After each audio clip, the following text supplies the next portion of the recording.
Good morning, everyone. My name is Priscilla Rader, and I'm the Education Coordinator for the Animal Legal Defense Fund.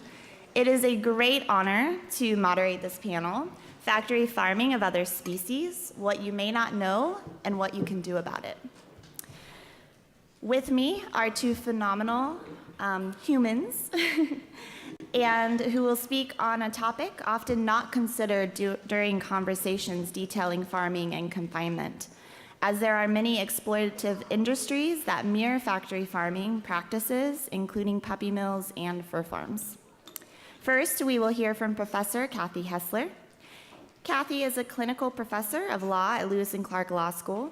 She's the first and only faculty member hired to teach animal law for full-time in a law school. She graduated with a JD from the Marshall Wythe School of Law at the College of William and Mary, and received her LLM from Georgetown University Law Center.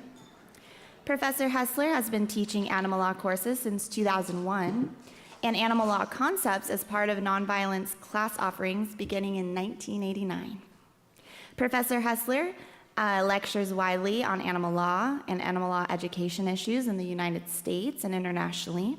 She also writes and lectures on alternative dispute resolution, First Amendment issues, and clinical legal education. Second, we will hear from Kimberly O'Keene. Ms. O'Keene is the managing attorney for companion animal issues at the Humane Society of the United States.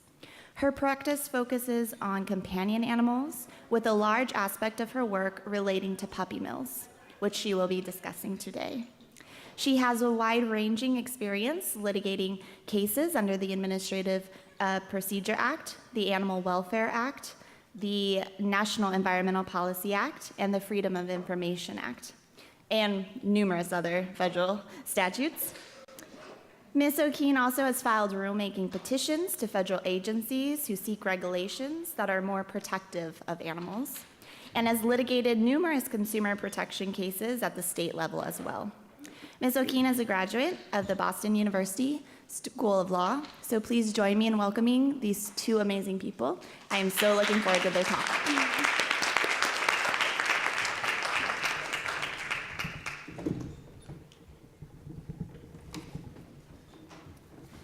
Thank you, Priscilla, and thank you, Kim. I'm pleased to be on the panel with you, and thank you all for being here.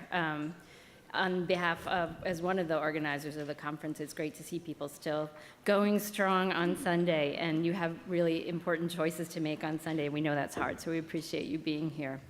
So as Priscilla said, we want to talk a little bit about the different ways of thinking about industrialized use of animals and intensive rearing and raising of animals. When we put animals and the context in which they arise in our country and around the world in certain boxes, it frames how we look at them, and the ideas, it limits the ideas for how we can help them. So part of what we want to do today is say, here we are at a factory farming focused conference, and we want to help you see other animals that are raised like factory farms, okay? And we want to expand your thinking, because if you can begin to think about these animals in those ways, then you might be able to help them additionally when you're thinking about factory farming issues. So I have to say at the beginning that this is not going to be the most uplifting, especially what I'm going to do. So I apologize for that in advance. Part of what I'm trying to do is raise up issues that you may not have been thinking about, and raise up animals for you to see. And there's some difficult, a few difficult slides I'll tell you in advance. I'm telling you in advance now, sorry.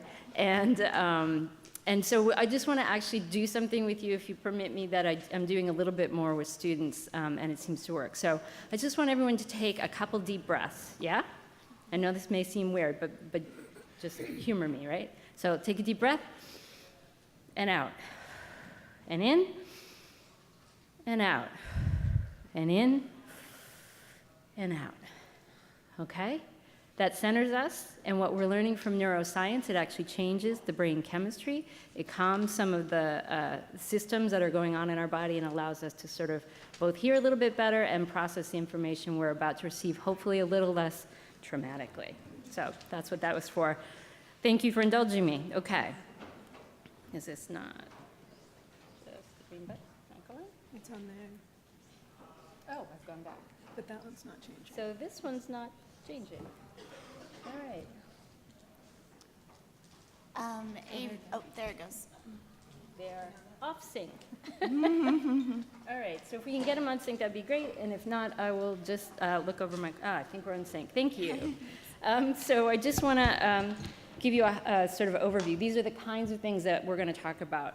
Both what I'm talking about and what Kim's talking about, each of the individual things we're talking about could be entire sessions. So we're not going to do a deep dive in any of this information. What we're here to present is a macro kind of overview, trying to get you understanding some of the issues that are present that we all ought to be thinking and working about. And so these are the categories that I'm going to be touching base on and quickly at that. Is it happening again? Yeah. All right. So I will just try to look this way. Okay. So in thinking about how we address some of these problems, I'm not going to, this is sort of a list of things that we ought to be thinking about as we address them. Now it's moving without me, okay. So the problem, we need to first know that the problem exists and what the facts are related to those problems and the scope of the problem. That's really where I'm going to be with my conversation today, but I want to call out that we should be doing these other things when we're thinking about how to address a problem. So how it relates to others, who's affected by this, who's already working on it. The legal and the regulatory framework is what I tend to spend a lot of time talking about, but I won't today, and the intersection between science and how that informs that decision making. And again, I won't spend a lot of time on that today. Yay, we're in sync, thank you. So first I do want to talk about the food context because that's what a lot of people came to this conference to think about. And what I want to do is enlarge your thinking about the types of animals, the numbers of animals, the kinds of animals who are used in that context and the ways in which they're used in that context. So that's where I'll begin. Okay, so in addition to the cows and the chickens and the pigs that you've heard already a lot about, I want you to be thinking about some of these other animals and how they come to be used for food.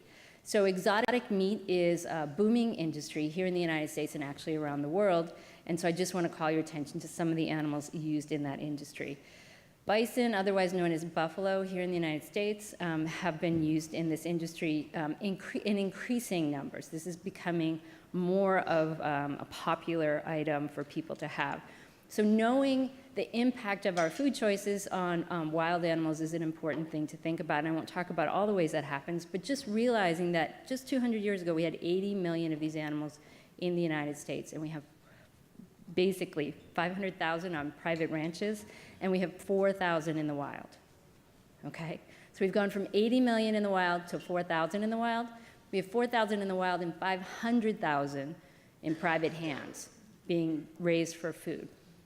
In Canada, there's about 120,000. They're sold for pretty large numbers each. In Canada, one of the things to pay attention to, and it will be happening here in the United States, the number of farms is decreasing, the number of animals is not. That means the intensification of the breeding is increasing. And so this is not a highly intensive form of raising animals. They actually are out on the land, usually public land at taxpayer cost, I might add. But the intensification is increasing, so it's something for us to pay attention to. This is a growing industry in Australia, not so much elsewhere in the world. Kangaroo.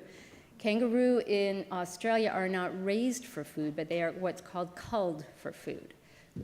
Kangaroo are tended to be seen as pest species by many people in Australia and beyond.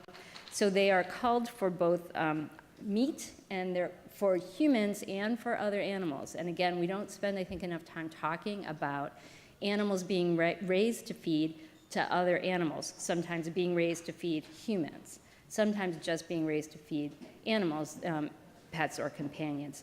So these animals are being raised, or not raised, but culled for meat and also for leather. And as you see from the slide, it's the largest slaughter of wildlife we have on the planet and not something we're talking enough about. 90 million kangaroos and wallabies killed just in 20 years. 90 million. And yet they're still seen as pests. Right? People are arguing that there's too many of them for the country and the continent. Yet some of them, we're merging species, and we're saying there's too many kangaroos. We hear that. Well, which kinds of kangaroos? The red kangaroo is near collapse as a species. We're also denigrating and ignoring the spiritual relationship that Aboriginal people in Australia have with these animals and interfering with that relationship by making choices to cull these animals for food and for hide. So thinking about the use of these animals is important. Horses. There is some good conversation in the United States about the use of horses for meat. Most folks know that in 2007 in the United States, some of the rules changed here, and so the numbers in 2006 were pretty high. So 101,000 and a little more horses killed for slaughter. And again, this is for food consumption. When we stopped those slaughterhouses in the United States, those animals were being shipped to Canada and Mexico. And one thing I hear a number of times from people is, well, aren't we actually making it worse for those horses because they have to be shipped much further distances, and that's an additional trauma to them, plus they're getting slaughtered, and the regulations in those countries might be even worse than they are in the United States. And some of that is in fact true, but I will point out that only 30,000 went this past year. So the numbers are actually dropping, which is a positive thing, even though there are some significant issues still to deal with. You can see that other countries consume animals, horses for meat. And these numbers that you'll see under 2005 are consumption numbers by tons of horse meat, not numbers of animals. What you'll see below that is in the EU, 200,000 horses killed for food, and worldwide, over 4.7 million horses slaughtered, and that was in 2005. It's hard to get accurate numbers because some of the horse statistics fall into different categories more recently.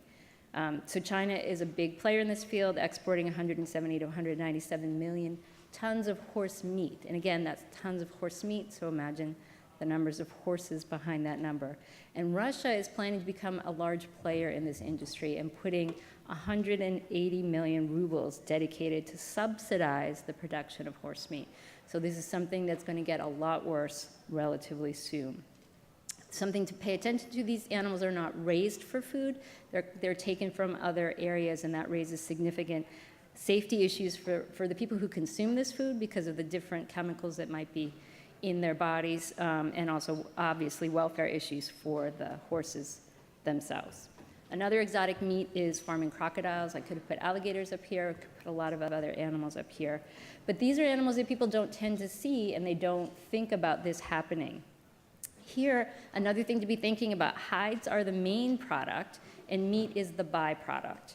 So people are not, it's not a significant enough industry for meat to do it on its own, but the hide industry certainly is. There's $85 million worth of hides in meat in 2014 in the US alone. So a very, very significant industry that most people don't think about, and it's very concentrated in the United States.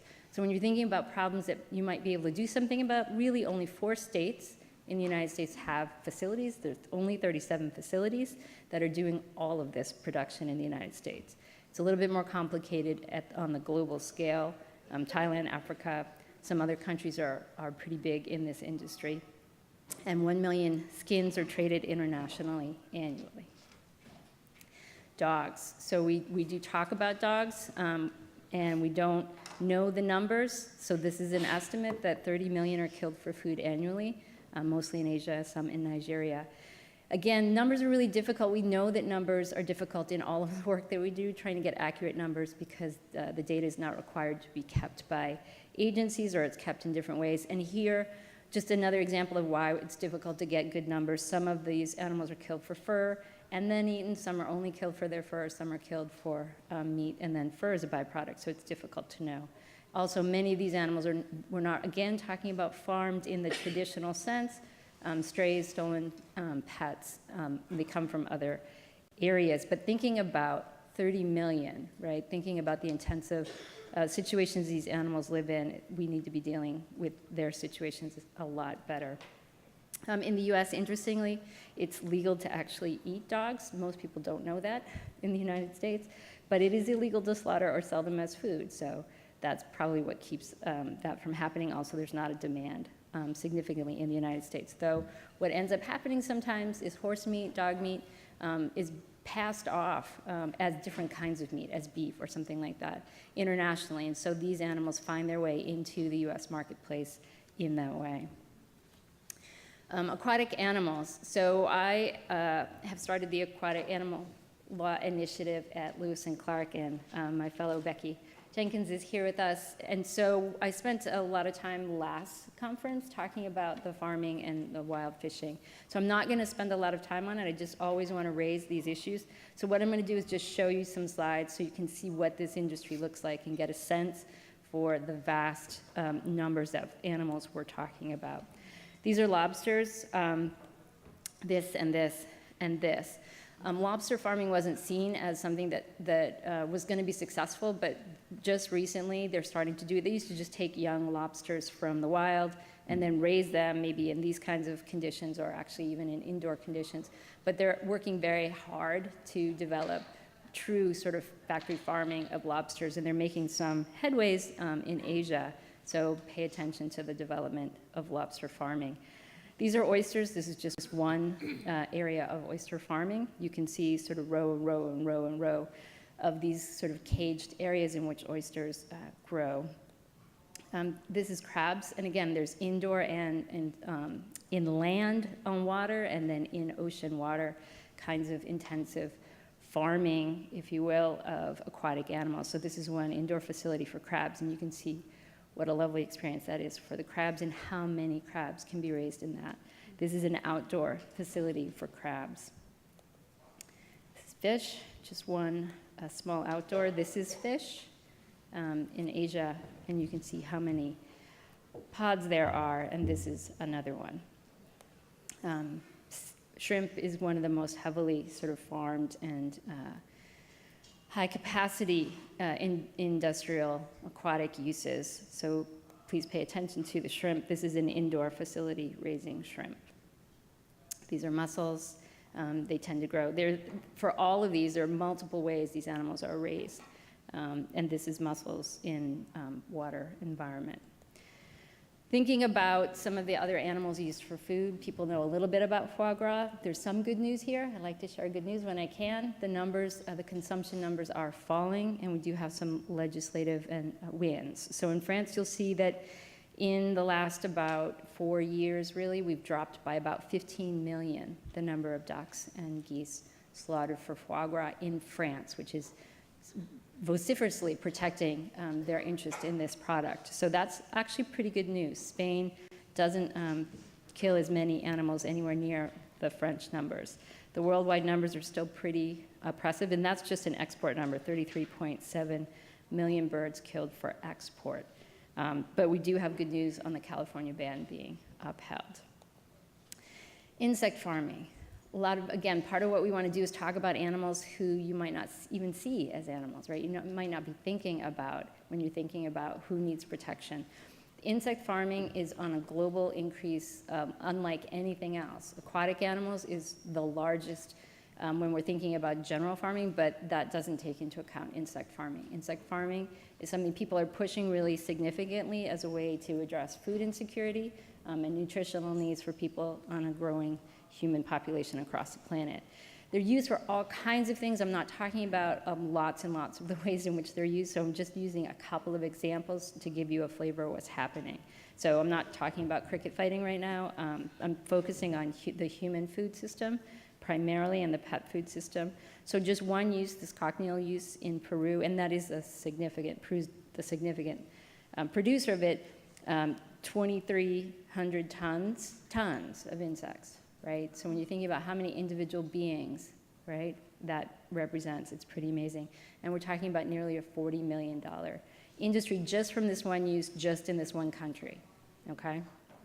So be thinking about what that looks like. This is a cricket farm, and so they assume about 6 million crickets on a farm at a time and 140,000 processed a day. So this is a little bit of a sense of the global market.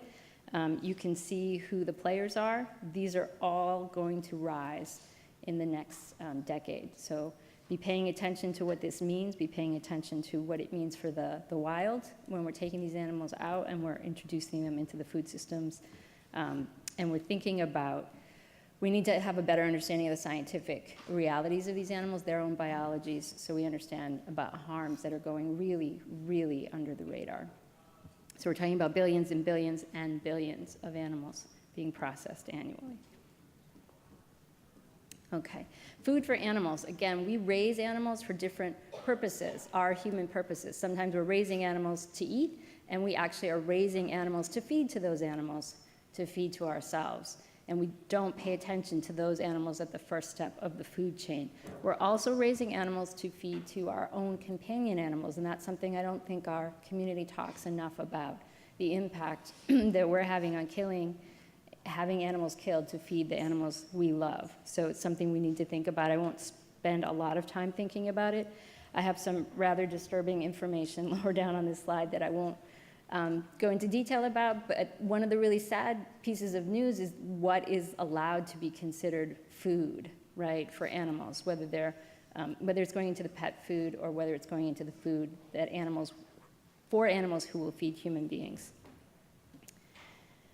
Thinking about another category of use that's significantly on the rise and significantly challenges apiculture or apiculture, bees. So bees are really crucial to food supplies across the globe. So we need bees to get our apples, right? We need bees to get our almonds, and we don't really think about them. We say worker bees, but we don't really realize that we're putting them to work. And I think a lot of people think this just happens naturally. I used to think it just happened naturally, right? I didn't think pollination was something that was managed. And increasingly, we're moving away from natural pollination to a managed pollination style. And so we have these kinds of trucks. So this is a picture of a truck with many boxes of bees. And so you'll see from the slide that one box alone can have maybe 19,200 adult honeybees in a box. And so the California almond industry is very dependent on pollination. And so one estimate at the end of 2016 was that there are 80 billion bees just in the California almond industry alone.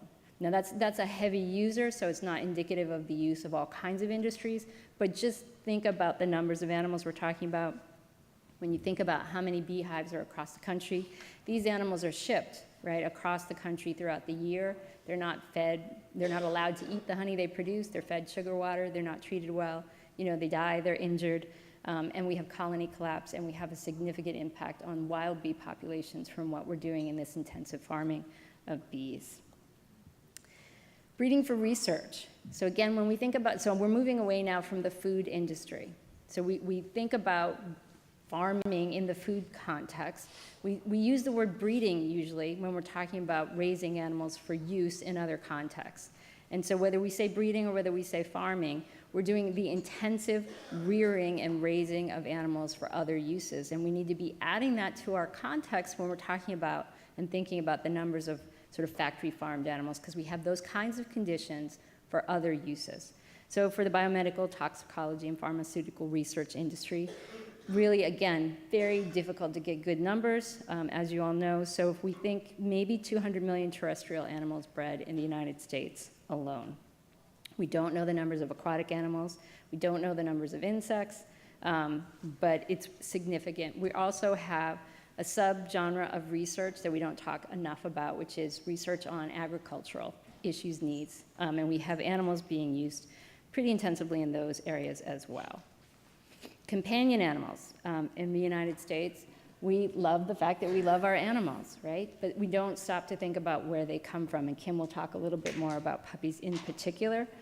But the numbers are enormous, and some of these conditions in which these animals are bred and reared are pretty horrific, and we need to step back and look at this, shine a light on this industry. So if we're talking about 140 million freshwater fish, right? How many beings is that? Just think about that for a moment. And the people who have freshwater fish as companions in their homes tend to have, when one dies, they get another one, they get another one, they get another one. So the replacement rate for those animals is 2 to 3 a year for each animal, as an estimate. This is a multi-million-dollar industry, multi-billion-dollar industry, and it's increasing. So the problems associated with this industry are going to be increasing as well, and we need to be thinking about that. Farming for fur. So these are animals who are specifically farmed for fur, not for food, and usually their bodies, they may be wasted completely, or they may be put into the pet food industry. It depends on different aspects of the industry. It's a very, very, again, significant industry worldwide. So these are worldwide numbers for the global industry, how much money is being made. And these are the numbers of animals below that. So 1 billion rabbits annually are raised for the fur trade, 100 million other animals raised annually for the fur trade, and this is not including animals who are trapped. As you know, slaughter conditions are bad, transportation conditions are bad if they're being transported before slaughter. We have significant problems. We do have, again, some legislative wins on banning fur in certain jurisdictions in the United States and around the world. Racing. So greyhounds, just as an example of racing, a little good news here too, a 59% decline recently in the last decade. So that's good news, but we still have 80,000 dogs registered for this industry. When we're talking about these kinds of numbers, just remember too that there's numbers behind these numbers. So there are animals who are bred for this industry who don't make it to be registered, right? Because they're not fast enough and they might be killed at the front end of the industry. I'm running a little low on time, so I'm going to go even faster, sorry. So just know that these animals are being killed. Some are being killed even by, in Australia, I found this sad, the rehoming program that's supposed to rehome greyhounds when they're done racing. That program is actually just killing some of those animals. And we're talking about, in 2006, 10,000 animals were killed just by one individual for the industry there. Breeding for hunting. We think about hunting as hunting wild animals, and yet we actually raise animals to hunt them in the United States and elsewhere. So really quickly, the estimate in the United States, 1.3 million exotic animals are raised so people can hunt them. We also breed deer so people can hunt them. They're not considered exotic. In South Africa, lions, tigers, and rhinos are raised for these industries, for hunting, for petting, for the tourist trade, obviously for horn, for skin trade.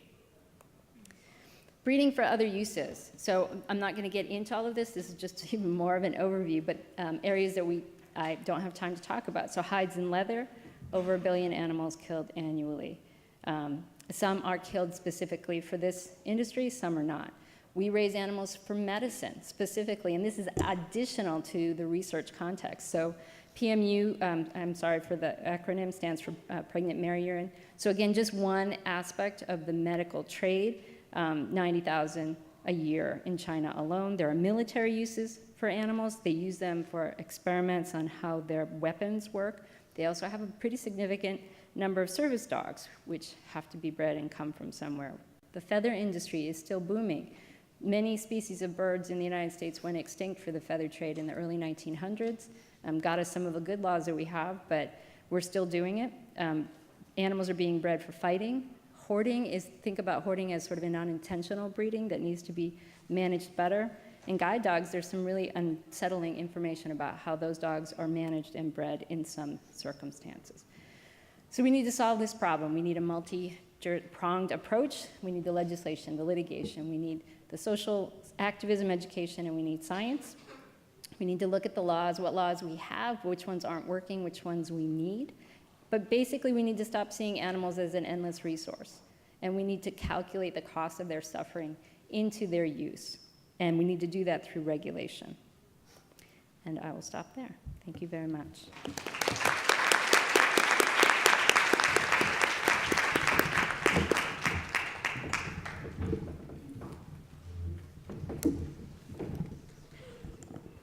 Thank you. Thanks, Kathy. And it's so nice to be here this morning to talk to you a little bit more about one of the industries that Kathy mentioned, the puppy mill industry. Let's see. So I'm sure that most of you have at least some general understanding about. Oh, sure. Sorry. My name's Kim O'Keen, and I work for the Humane Society of the United States as an attorney doing advocacy work, mostly on companion animals issues, particularly work a lot on puppy mills. So what is a puppy mill? Again, I apologize for those of you who already know this, but basically a large-scale breeding operation producing puppies for the pet trade. And when I say large scale, obviously we're talking on a different scale than food animals. The numbers are much different, but still puppy mills can have anywhere from 5 to sometimes 1,000 or more breeding dogs. And essentially, just like in other forms of factory farming, profit takes priority over the animal's welfare. Animals are kept in cages for their entire lives, warehoused. Essentially, the mother dog's bred repeatedly to produce puppies for the pet trade. One court appropriately described puppy mills as a dog breeding operation in which the health of the dog is disregarded in order to maintain a low overhead and maximize profits. So some of the common puppy mill conditions, untreated illnesses. Dogs are typically kept in wire cages stacked from floor to ceiling, not allowed to interact or play or get outdoors. They aren't groomed typically, and so long-haired breeds can become extremely matted, which can be very painful, and sometimes also inadequate food and water. So unfortunately, the result of a lot of these inhumane and unsanitary practices is that the puppies emerging from these facilities, just like their mothers in the facilities, are sick, often with infectious diseases and frequently hereditary defects as well because of the irresponsible breeding practices. So my organization and other animal protection groups hear routinely from consumers who purchased sick puppies, having no idea the source of those puppies, because they go into a pet store and see an adorable puppy and have no idea what went on before the puppy got to that pet store. So unfortunately, actually, some of the diseases that the puppies have can be contracted by humans. There was recently some press around a Campylobacter outbreak in humans that was traced back to puppies in pet stores. Over 100 people contracted this bacteria that actually was antibiotic resistant because in large part the routine use of antibiotics given to puppies in breeding facilities and in pet stores because they're so prone to illness. So over 100 people contracted this, and it was traced back to all these people had purchased or otherwise been in contact with puppies who had this disease as well. So in order to sell their puppies, a lot of the retailers have to rely on misleading advertising because, again, if people knew where their dogs were coming from, a lot of people would not be purchasing those puppies. So this here is actually an example of an actual text on the website of a online retailer called Purebred Breeders. They say, as you can see, our breeders are carefully screened. We have a breeder selection team managed by champion breeder of Rottweilers. We make sure that every breeder is thoroughly screened. In fact, as you can see in the picture on the right, that is often not the case. This picture, I think you can see the poodles peering out from the cage there. This is an actual breeder that sold through this website, Purebred Breeders. So the reality is very different from the misleading advertising. So who regulates puppy mills? Unlike with food animals, there actually is a federal law that is supposed to protect animals in commercial breeding facilities. It's the Federal Animal Welfare Act, which I'm sure a lot of you have heard of.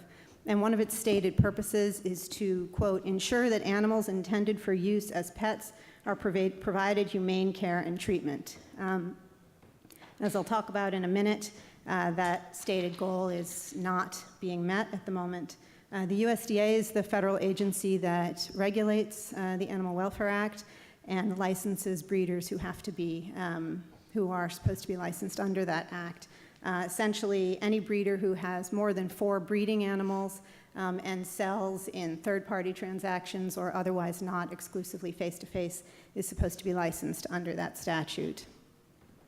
Unfortunately, the regulatory standards are highly inadequate, so the current AWA regulations, which the USDA has promulgated many years ago, allow for most of the conditions that I spoke of earlier. They allow wire flooring, They allow stacked cages, constant confinement. There are some basic requirements for veterinary treatment of illnesses and basic food and water, but in addition to inadequate regulations, the second big problem with the Animal Welfare Act is that it's woefully under-enforced. So even breeders who don't meet these basic requirements are often allowed to be licensed year after year after year with little more than warnings or minimal fines.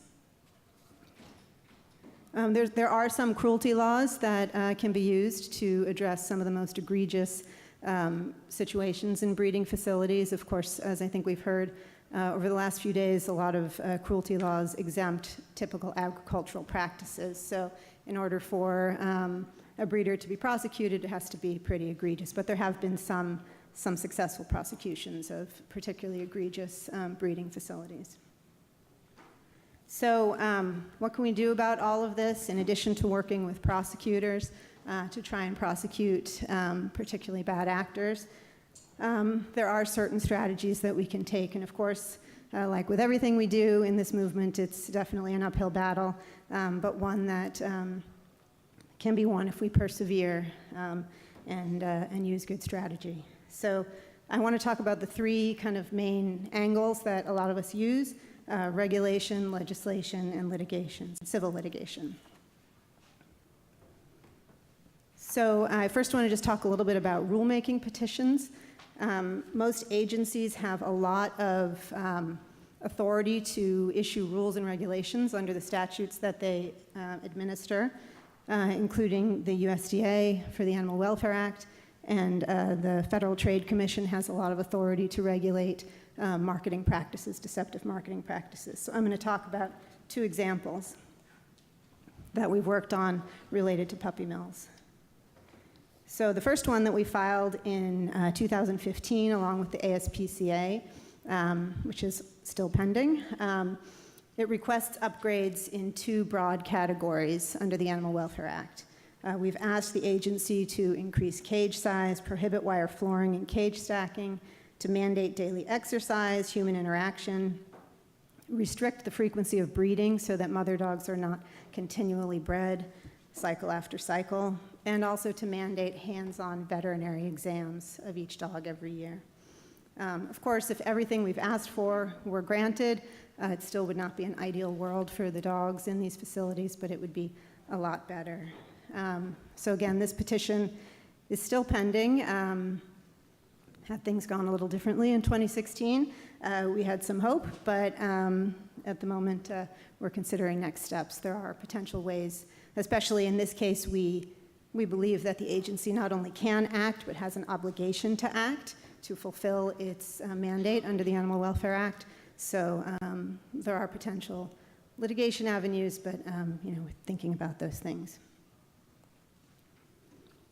So we also recently, just earlier this year, filed a petition with the Federal Trade Commission asking it to promulgate a rule to regulate some of the more widespread and egregious deceptive marketing practices in the retail industry for puppies. The agency has broad authority under the FTC Act, which would allow it to promulgate these standards. And we submitted a petition that has tons and tons of empirical evidence about how widespread these deceptive practices are and how injured consumers are as a result, and asking the agency to take action on that. We've asked them to regulate the use of words such as buying, when retailers say we buy only from reputable breeders, or we don't buy from puppy mills, we only buy from local breeders, and terming a sale an adoption instead of a sale, things like that we've asked the agency to regulate, so we'll see. We have some hope about that. So the next big kind of category of legal avenues that we use, obviously, is legislative strategy.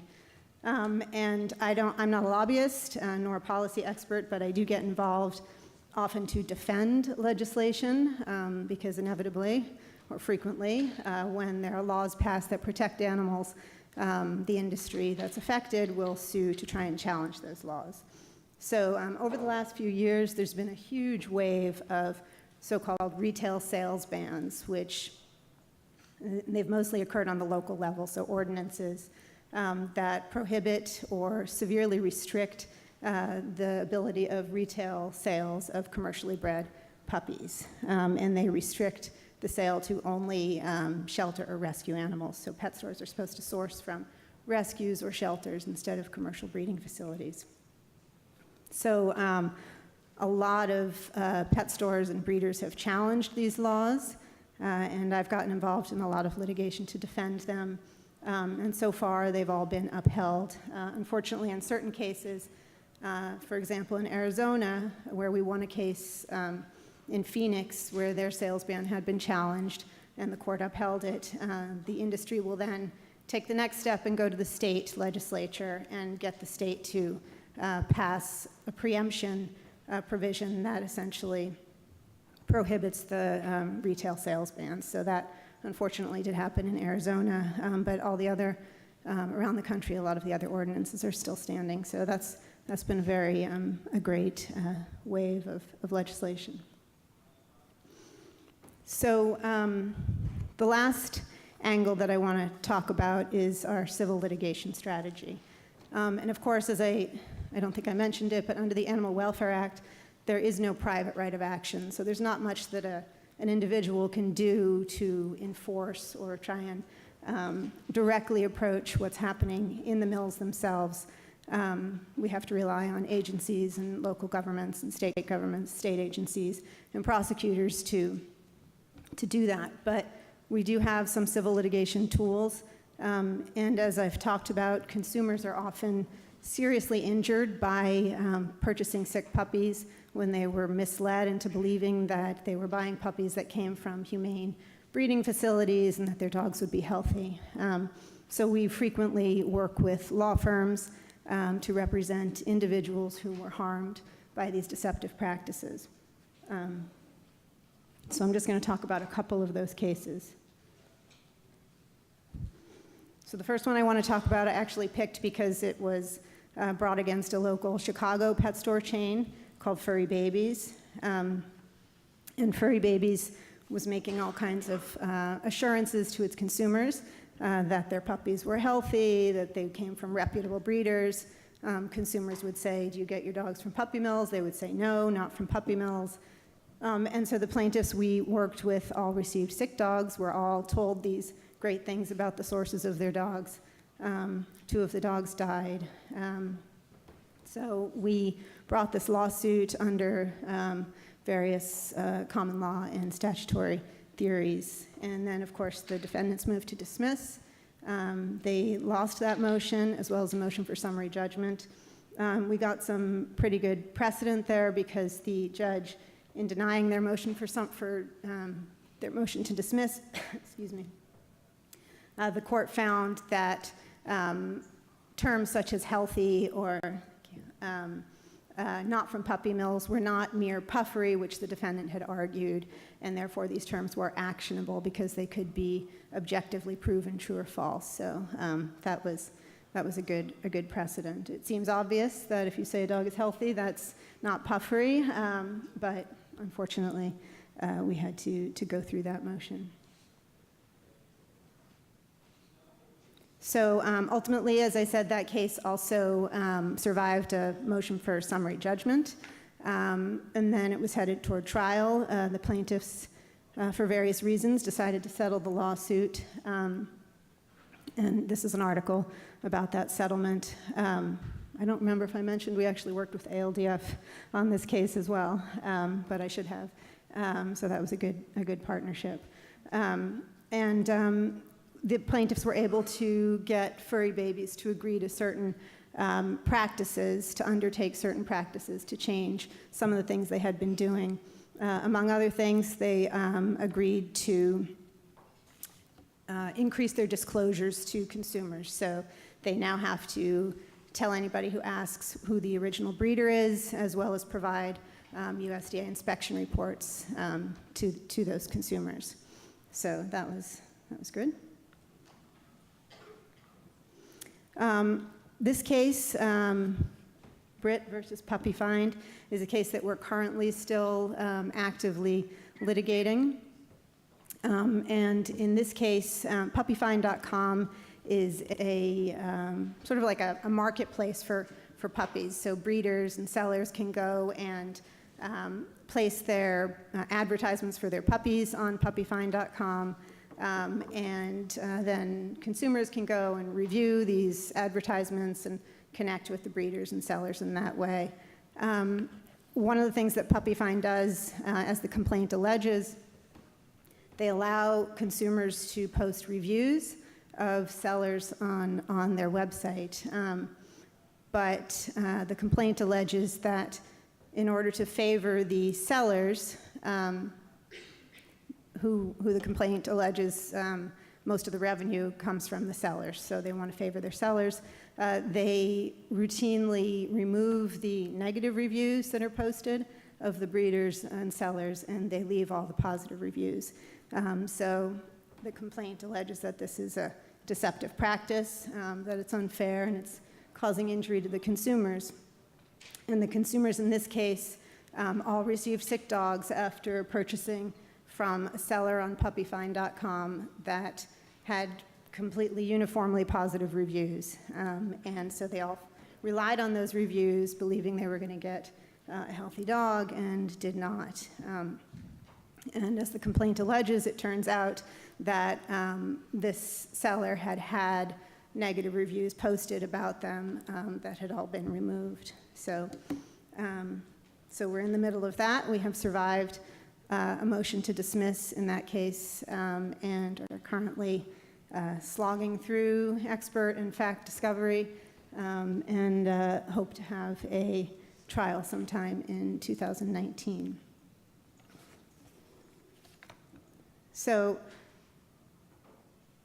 I hope that gives you a pretty good overview of some of the key issues with regard to puppy mills and some of the potential legal strategies that we can take to try and put pressure on the industry and shine a light on this practice as well. So, thank you.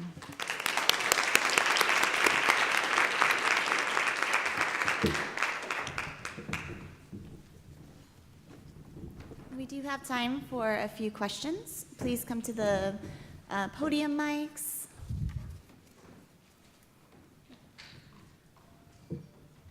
Hi, Joseph? thanks very much. Yeah, this is something I've been thinking about the entire weekend, and I think has been reinforced by your talks, looking at, I mean, the sheer scale, the sheer size of the problem we're dealing with, and now looking at these less mainstream issues. How do you stay motivated, looking at this intense scale of the problem?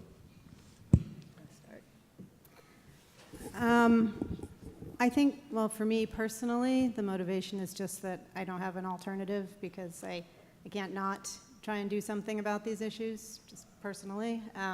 But you also stay motivated by victories here and there. I mean, we have achieved victories along the way, and that's motivating. You know, it's also helpful and hopeful to see that the movement is growing, and that there's all people like you interested still in making change and working on these issues. So I think, you know, there's a lot of motivating factors, but it is hard sometimes. And I think it's good to recognize that it's hard and sort of pay a little attention. I think we're getting a little better in the movement talking about self-care and helping one another. And so I am motivated by the wonderful people doing work in our movement. Even with the horrific stuff I was showing you, there were some successes there. And they wouldn't be there if there weren't people working on it. I'm privileged to be a teacher, and so I get new students every year. And the fact that they're coming wanting to do this work makes me really hopeful. And sort of with age comes something, I'm not sure what exactly always, but when I started this 30 years ago, when I started doing this work, I couldn't have done this presentation. People would have been like, what are you talking about? That's not, what? Right? And so people are in this room, they care about it, they're wanting to learn, they're wanting to expand their circles of compassion, they're wanting to do better. All of these things are reasons to be hopeful. But I think it's really good to call out that you need to spend a little time with yourself to be hopeful. And when you're not feeling that way, to say, okay, what do I need to do now? And that's a really important part of being sustainable through the work that we have to do. So thank you. Rachel? I love that you just called me out. I appreciate that. You're welcome. So this question is mostly for Kim, but I'm sure Kathy can speak to this as well. I was curious if you could speak a little bit to the unique challenges that the Amish role in puppy mills plays, particularly in enforcement. I know, and correct me if I'm wrong, they're kind of a significant portion of the issue, particularly in Pennsylvania and Ohio. So if you could kind of educate everybody a little bit, because I feel like people don't know. And if I'm wrong, correct me. Thank you. Yes, it is true that the Amish are, there's a lot of puppy breeders in that community, and particularly, like you said, in Pennsylvania and Ohio. From my perspective, for what I do, I tend not to actually focus on that very much. I just look at what people are doing and you know, what I can do regardless of who it is that's doing the breeding. You know, what I can do with my legal skills to address the problem. So I actually don't get too far in the weeds of you know, the particular groups that are doing the breeding, and I just focus on the problem itself. But I do think it may present some delicate challenges because I know there are some arguments that the Amish and other religious groups might make that they have to do things a certain way to comply with religious practice or other cultural practices. And so I know that law enforcement and other activists in Pennsylvania may have challenges with regard to those kind of delicate issues. But from my perspective, I have never particularly focused on that too much. And I'll just say really briefly from a legal analysis, obviously there's sort of the social, we want to be respectful of people's religion and culture. From the legal side, when you do an analysis of competing interests, you have to think about, the legal question is whether this practice is essential or is a part of the culture or the religious tradition. And in this case, the simple answer is no to both, right? This is a newer iteration of work that the Amish are doing. It doesn't tie directly to their religion, to religious practices, or to their traditional culture. So that would be a factor to consider in the legal analysis, and obviously with respect. But yeah, it wouldn't stop the conversation about whether these are inappropriate practices under existing law.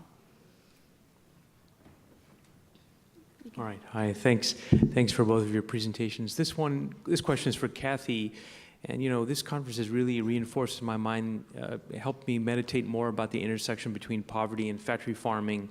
And in the developing world context, are there any organizations or activists that stand out to you as thinking hard about alternative employment opportunities for either entrepreneurs or for workers into factory farming? And I know it's a very diverse set of sectors, but any individuals or organizations that stand out? Who are helping workers in the farming sector transition out. Transition out. Yeah, Yes. so I think the folks who were on the panel yesterday described some of the work that's happening there. This is an area that needs a lot more attention, and as you say, it's very diverse. So what it looks like for workers in different communities, even across the same sector, even in one country, is really complicated. What's available for work for those folks, whether they're tied to land use, whether they're tied to a geographic region, again, culturally or otherwise, or because they don't have other opportunities. And that looks really, really different when you're talking about pig farming and poultry farming, and right? And then when you get into fishing, and then when you get outside the United States. So I guess the short answer is I don't know one organization thinking about this on either a national or global scale, and I'm hoping that people will scale up to do that work. But I think raising the question and asking it when we're talking about ending practices, we need to be thinking very critically about what does that look like for the people who are engaged in that work. So I appreciate your question. I wish I had a better answer. Yeah.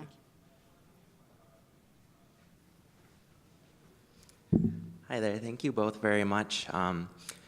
Your point about the use of bees for pollination, I thought was really illuminating. That was something I hadn't considered before. So I wanted to ask you, given the phenomenal growth we're seeing in plant-based foods, is there a way forward where we can continue that growth without exacerbating the issues with the exploitation of bee colonies, and how do we manage that while still making progress? Thank you. It's a really good question because a lot of the things that we try to do, I know when I transitioned away from wool and leather and I was thinking, yeah, I'm doing cotton, that's a wonderful thing. And then I learned about all the horrible things that were happening in the cotton industry. I was like, oh my goodness, there's just no sort of perfect way to be. And so it doesn't mean we can't keep striving. But I think you're right, if we want a more plant-based world, we have to think about what that does to the world. And so one of the arguments that folks who don't want to increase plant-based living say is that actually industrialized development of food, whether that's animal-based or plant-based, is better for the world because we use up less arable land and there's more land for people to live on and do other things with. And I think those critiques have to be taken seriously. I don't think they're always well-intentioned, but I think they have to be taken seriously and we have to think about that. So one not particularly helpful perhaps answer to your question is we need to sort of be healing the ecosystems in general, right? We need to get a better balance of wildlife and wild plants in our ecosystems so that it can sustain some of the things that we're trying to do when we're trying to manage those next to or apart or among the ecosystems. We also need to be thinking about what we actually can do. There's a fight right now, some of you may have already heard about it within the organics community, about hydroponic. So food that's being raised completely without soil.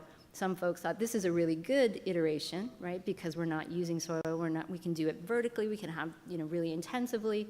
And the organics people are like, that's really not, that shouldn't be considered organic. And it's an interesting debate and dialogue. So we have to look at where we're getting in our own way, but where we're creating new problems by trying to solve old problems and thinking a little bit more holistically about it. It's going to be a challenge because people are so focused on just stopping some of the most egregious practices. It's hard to get people to pause and think about, okay, given what you want to have happen, which is, so thank you for your question, what are the new problems we're going to be creating and how can we at least avoid some of them, not go blindly in? And so by having these conversations, talking to people about that, but really if we can begin to heal sort of the wild environments, that will help us manage some of these other interventions that we want to do, and hopefully we can do them more intentionally. Thank you. We are almost out of time. Please join me in thanking Kathy and Kim for such an enlightening presentation.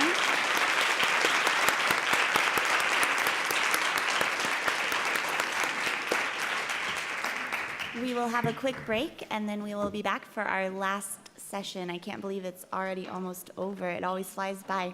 We'll see you soon.